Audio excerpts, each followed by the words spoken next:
Okay, so emergency water storage. I'm just going to kind of talk about how to store and treat emergency water.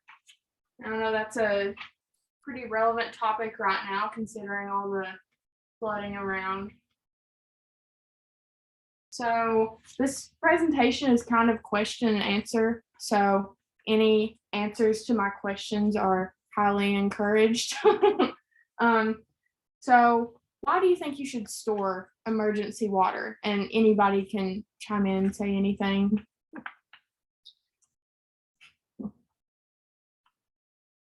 Anybody on Zoom?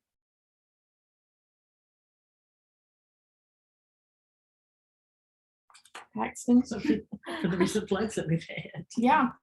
Yeah, exactly. So, Tainted our water. yeah. Emergency situations, pretty much flooding, as we've seen a lot of lately, unfortunately, power outage, road blockage, plumbing issues, you just never know what's going to happen. And how much do you think you should store? And any guesses? Oh, another person. Any guesses on Zoom for the amount you should store?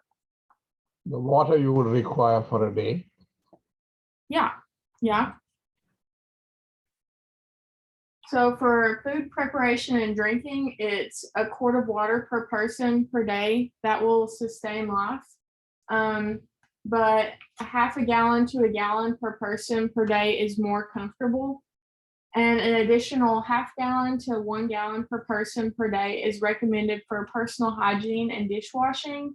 And a 3-day supply is recommended, but a 2-week supply is best if you have the adequate space. But you just kind of have to work with what you've got. What kind of containers would you think you'd use for water storage? For long term? Preferably glass. Yeah, that's an option. Yeah. Anybody else? Said glass. Oh, okay. Yeah. Oh, glass. Oh, other than bottles. Yeah, you can use bottled water too. So glass, it's non-permeable to vapors and gases. It's easily broken, so it shouldn't be the sole container you use, but it's still a good option. Plastic must be food grade if you're using plastic, and they sell like really big containers that can be used. Are you here for the presentation? I'm sorry. No, you're good. You're good. We just now got started. Yeah. I'm sorry. You're good. I will run up there and see if she's got a face paper. Okay. Sorry, y'all. We got somebody else coming in. So back to containers, glass, plastic, and then also metal. Stainless steel is best if you're going to use metal. But I think plastic is probably the most popular option just because you can get really big plastic containers that you can store for long term that aren't transparent, so you don't have like sun and light getting in. Oh, I can't advance it on that one. All right. And how do you think you would sanitize your containers?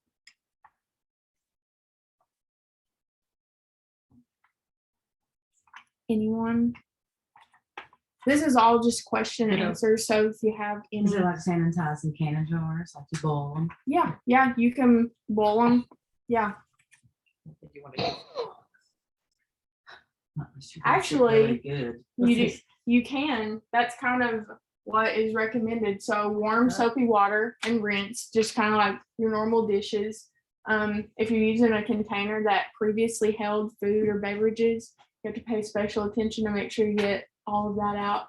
But then you fill it with potable tap water and add a tablespoon of bleach for each 1 gallon of water. And I do want to clarify, this is chlorine bleach, not like extra strength or anything like different like that. It has to be just like pure chlorine bleach. You shake the container well and turn it upside down when shaken to sanitize the cap. and let that stand for 1 minute and then pour out the bleach water and let the container air dry. But I would imagine you could boil it just like you do with canning. Also, I wouldn't see why that would be an issue. And actually, I made a video on the Wise County Extension YouTube page, kind of going through these steps and some steps for treating the water. Go through the dishwasher Huh? with the dishwasher. Yeah, I kind of showed how to wash the container, like if it had food or something in it before, and how to go through all the steps, and then treating the water too. So speaking of treating the water, how would you think you would treat the water before storing it? Any guesses, anyone? If you don't have any guesses, that's okay. Before I advance to the next slide, I do want to say, if your local water is treated commercially by a water treatment utility, which Wise County for the most part, is, you don't have to treat it before you store it, but you still can if you want to. It's not required, but it's not gonna hurt you if you do it. So you're not gonna get like double dosed. yeah, no.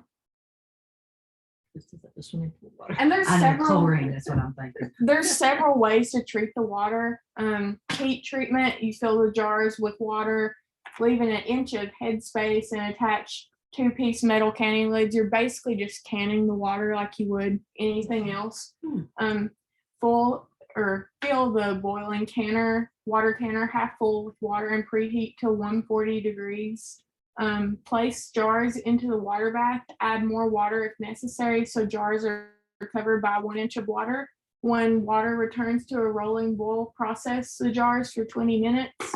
Remove the jars and allow to cool, and remove the screw band so you know that it's attached and sealed, and then store it just away from light like you would any other canned thing.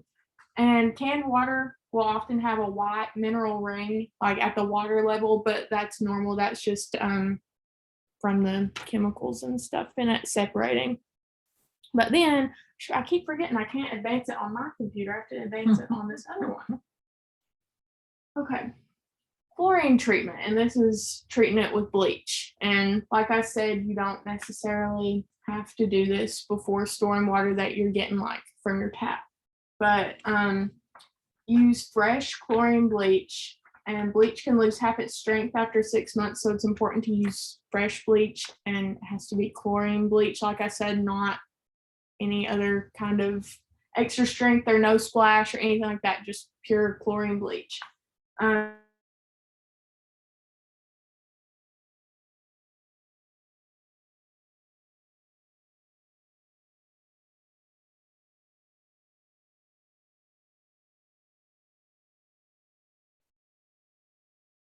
Down into oxygen and table salt, so it doesn't stay in that bleach form. I think after about 30 minutes, because I have another slide kind of about this, it breaks down, so it doesn't stay in that bleach form. It breaks down over time.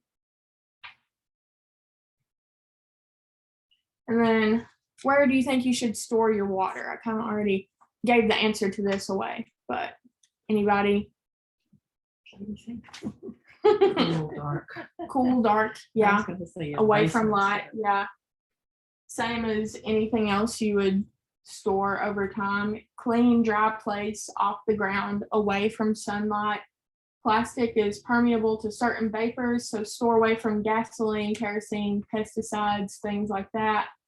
And you can actually store your water in a freezer to help keep foods frozen during a power outage, because that water will kind of be like a reserve frozen element to keep it cold. Leave 2 to 3 inches of headspace in the container if you're going to store it, just so it has room to expand as it freezes. Then, what are some emergency sources of water? Anybody have any ideas about that? We have a spring. A spring? We don't know the spring was used to drip out in the picture. Yeah, we did that. Yeah, I believe I've got a little note about springs on here. Or I think I do. But some emergency sources of water, your pipes, your hot water heater, of course, if you're gonna use water from your hot water heater, you need to turn off the heat source first. Open the drain valve at the bottom of the water heater and salvage any water there and any that may drain back through the pipes. Once water has been drained into sanitized containers, add 8 drops of chlorine bleach per gallon of bleach and mix and let it sit for 30 minutes before use. And that kind of goes back to how I was talking about the bleach, how it breaks down over time, allowing it that 30 minutes. That'll allow it time to kind of break down. Your water softener reservoir, and also ice cubes.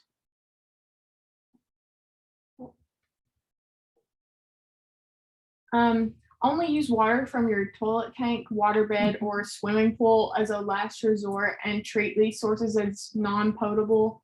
And I'll get more into non-potable water next. Never use water from your toilet bowl ever. I feel like most people do know that, but in an emergency situation, that's something to keep in mind. River or lake water can be treated as non-potable. Filter the water through a clean cloth or allow the sediment to settle and then treat it as I'm going to describe next. So disinfecting contaminated or non-potable water in an emergency. Does anybody have any ideas about that at all? And it's okay if you don't, because I'll just move on. Any ideas? Boiling, What was that? On Zoom? boiling the water. Yeah, boiling. Heat treatment. Boil water at a vigorous rolling boil for 5 minutes, and the taste may be improved by pouring the boiled water back and forth from one clean container to another several times. And that kind of incorporates oxygen into the water and improves the taste of it. You can also chemically treat it. Chemical treatment is less desirable than heat treatment because effectiveness is dependent on several variables, including the amount of organic matter in the water temperature, the length of time after the chemical is added until it's used. So there's a lot of things to think about when you're doing chemical treatment. Chlorine or water purification tablets will not kill parasites. Heat treatment will, so that's something to keep in mind. And it's recommended to both filter and chemically treat non-potable sources of water to minimize potential contamination. So yeah, if you're going to chemically treat, you're risking not getting all of those things out. So it's a lot better to heat treat in an emergency situation. But if you're in an emergency situation, you kind of have to work with what you got. So this is how to safely do that if you don't have access to heat. So if you had a hiking water purifier with you, would that do Yeah, safely enough? as long as I think I have a slide about it, but as long as the filter is down to I think 1 micron is what it needs to be to kind of get all that stuff out, then you'll be okay. But it has to be like that certain size. I think that was the size that I have, but it's on a slide, so we'll get to it. For chlorine treatment, you'll want to mix 1/4 teaspoon or 16 drops of liquid chlorine bleach per gallon. Mix the water and allow it to stand for 30 minutes before using. A slight chlorine odor should be detectable, and if there's no chlorine odor, repeat the treatment and let it stand for an additional 15 minutes.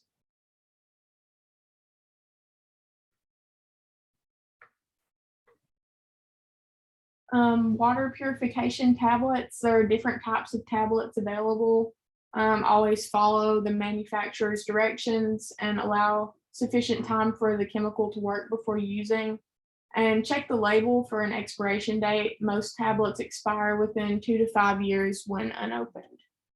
But if they're opened, it could be less than that.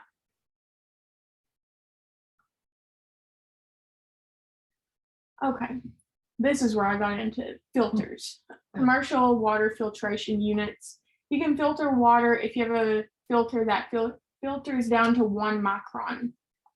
That's not going to be like your typical Brita or anything like that you get from the store. These are kind of harder to find and get to. You'll probably have to order it online or a specialty store might carry it, maybe like a sporting goods store. I'm not really sure, but it's not going to be the typical water filter that you might have at your house.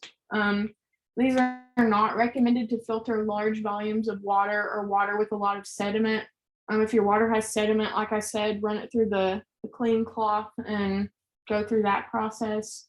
Filtering at 1 micron eliminates bacteria and parasites, but it may not eliminate viruses. Because of this, it's recommended to add 5 to 7 drops or 1/8 of a teaspoon of chlorine bleach to every 1 gallon of filtered water. And then, as I've said with all the other ones, wait 30 minutes before using the water and store it in a cool, dry place. So the chlorine, it'll kill the viruses. The filter, it'll get out the bacteria and parasites. But boiling and heat treatment is always going to be the best option if that's available. Can you disinfect water that is contaminated by chemicals or radioactivity? What would y'all think about that? No, You're right. That's a big no. You cannot disinfect water that's contaminated by chemicals or radioactivity. No effective method of decontamination for these things is available for home use. So, big no.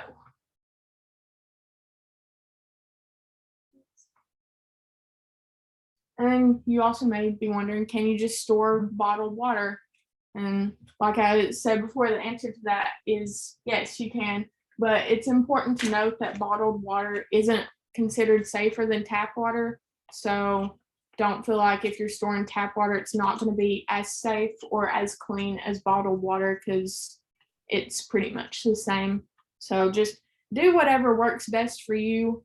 Everyone has different resources and capabilities for storage. So just whatever works best for your situation. I believe that is my last slide.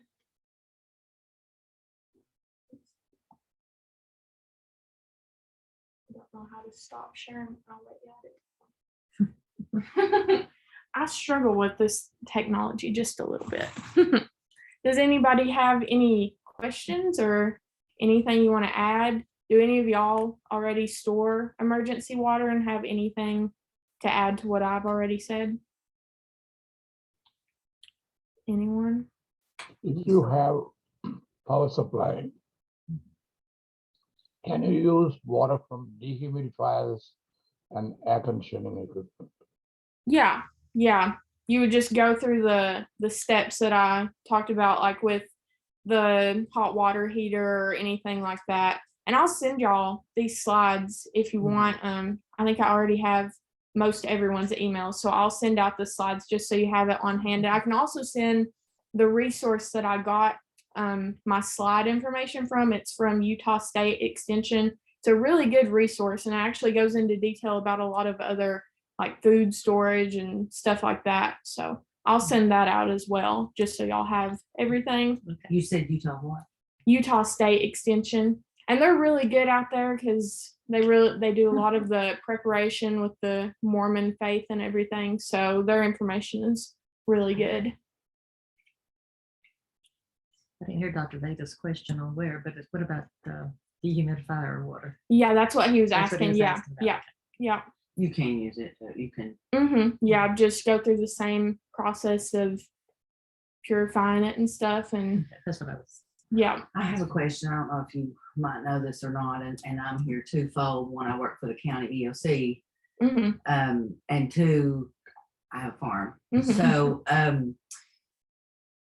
we have a pond, and I use, those all natural. It looks like a great big rat's nest, but it's not. It's like hay and grass, and it has a lot of natural. And I throw them in my pond about once a quarter to cut back on the algae and the junk that you have, because I fish and whatever. So my question is, can I use that water? Or is that, since it's all natural and safe for them, does that mean it's still all natural and safe for us? I mean, can I boil it and treat it? And I would think you would be able to, since you're kind of already trying to keep it clean with that and reducing like the algae and stuff. I would be wary just because it's a pond, so it's kind of just collecting stuff over time. But It's pretty deep, so I'm hoping the sediment's on the bottom. yeah, I would think you would be able to, because it doesn't have chemicals in it, I would assume. No. As long as it isn't contaminated with like feces or chemicals, I would think it's probably okay. I would treat it probably as a last resort, but I would say you could still use it if you go through the steps and everything. Yeah, because we have the spring that runs into it, Yeah, so it is constantly moving, yeah, which tells me it's not just sitting. You know, it's Yeah. not stagnant water. yeah, So, but I was curious, you know, is that a yeah. source? Yeah, I would, and like I said, with like pond and lake water in there, just filter it through the cloth and then go through the heat treatment, chemical treatment, whatever. I would think it would be okay. As long as there's not chemicals or feces, I believe it would be all right. Okay. Yeah. Yeah. Anybody else got anything? Any additional questions?